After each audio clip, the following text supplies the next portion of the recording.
হজ ইসলামের 5টি মূল স্তম্ভের একটি। আর্থিক ও শারীরিকভাবে সক্ষম প্রত্যেক মুসলমানের জন্য হজ ফরজ। তবে অনেকের মনেই প্রশ্ন জাগে, কারো ওপর ঋণ থাকলে বা ঋণ পরিশোধ না করেই হজে গেলে সেই হজ আদায় হবে কিনা। ইসলামী শরীয়তের আলোকে আলেমদের ব্যাখ্যা অনুযায়ী ঋণ পরিশোধ না করেও যদি কেউ হজের সব ফরজ, ওয়াজিব ও শর্ত যথাযথভাবে পালন করেন তাহলে তার হজ আদায় হয়ে যাবে। অর্থাৎ ঋণ থাকা হজের শুদ্ধতাকে সরাসরি বাতিল করে না। তবে বিষয়টি এখানেই শেষ নয়। ইসলামে ঋণ পরিশোধকে অত্যন্ত গুরুত্ব দেওয়া হয়েছে। আলেমরা বলেন, যদি কারো উপর এমন ঋণ থাকে যা পরিশোধ করলে তার হজে যাওয়ার আর্থিক সামর্থ্য থাকে না, তাহলে তার ওপর হজ ফরজ হবে না। কারণ হজ ফরজ হওয়ার অন্যতম শর্তই হলো আর্থিক সক্ষমতা। হাদিসেও ঋণের ব্যাপারে কঠোর সতর্কতা এসেছে। মহানবী হযরত মুহাম্মদ সাল্লাল্লাহু আলাইহি ওয়াসাল্লাম বলেছেন, সামর্থ্য থাকা সত্ত্বেও ঋণ পরিশোধে গড়িমসি করা জুলুমের শামিল। আবার শহীদের সব গুনাহ মাফ হলেও ঋণ মাফ হয় না বলেও হাদিসে উল্লেখ রয়েছে।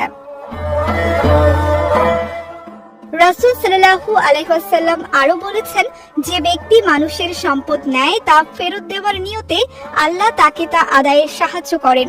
অন্য এক হাদিসে এসেছে, মুমিনের আত্মা তার ঋণের সঙ্গে ঝুলন্ত থাকে যতক্ষণ না তা পরিশোধ করা হয়।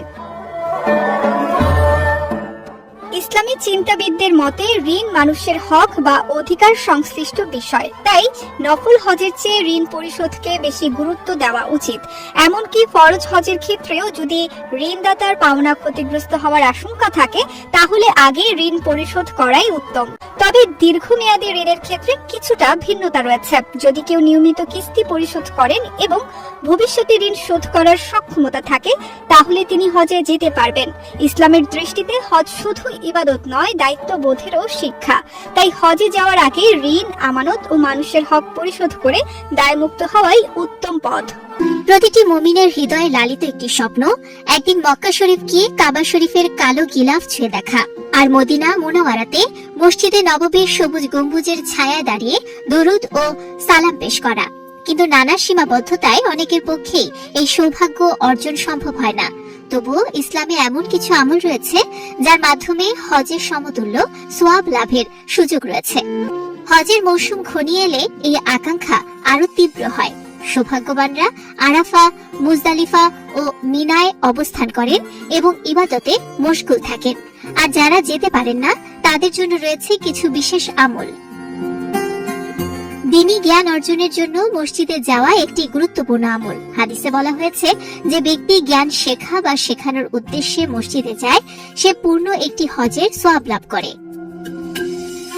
এছাড়া ফজরের নামাজের পর সূর্যোদয় পর্যন্ত জিকিরে মগ্ন থাকা এবং পরে 2 রাকাত নফল নামাজ আদায় করলেও একটি পূর্ণ হজ ও উমরার সওয়াব পাওয়া যায়।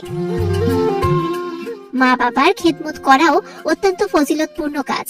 হযরত মুহাম্মদ সাল্লাল্লাহু আলাইহি ওয়াসাল্লাম বলেছেন, কেউ যদি আন্তরিকভাবে মায়ের সেবা করে এবং তাকে সন্তুষ্ট রাখতে পারে তবে সে হজ, উমরাহ ও জিহাদের সওয়াব পেতে পারে। এছাড়া জামাতে নামাজ আদায়ের মধ্যে রয়েছে বিশেষ ফজিলত। বিশেষ করে এশার নামাজ জামাতে আদায় করলে হজের সমান সওয়াব এবং ফজরের নামাজ জামাতে আদায় করলে উমরার সমান সওয়াব পাওয়া যায়। সব মিলিয়ে বলা যায়, হজ শুধু একটি ভ্রমণ নয়, এটি এক আত্মিক সাধনা। তবে আল্লাহ তার বান্দাদের জন্য এমন পথ রেখেছেন যাতে আন্তরিক ইবাদত ও নেক আমলের মাধ্যমে ঘরে বসেই সেই মহা সওয়াব অর্জন করা সম্ভব।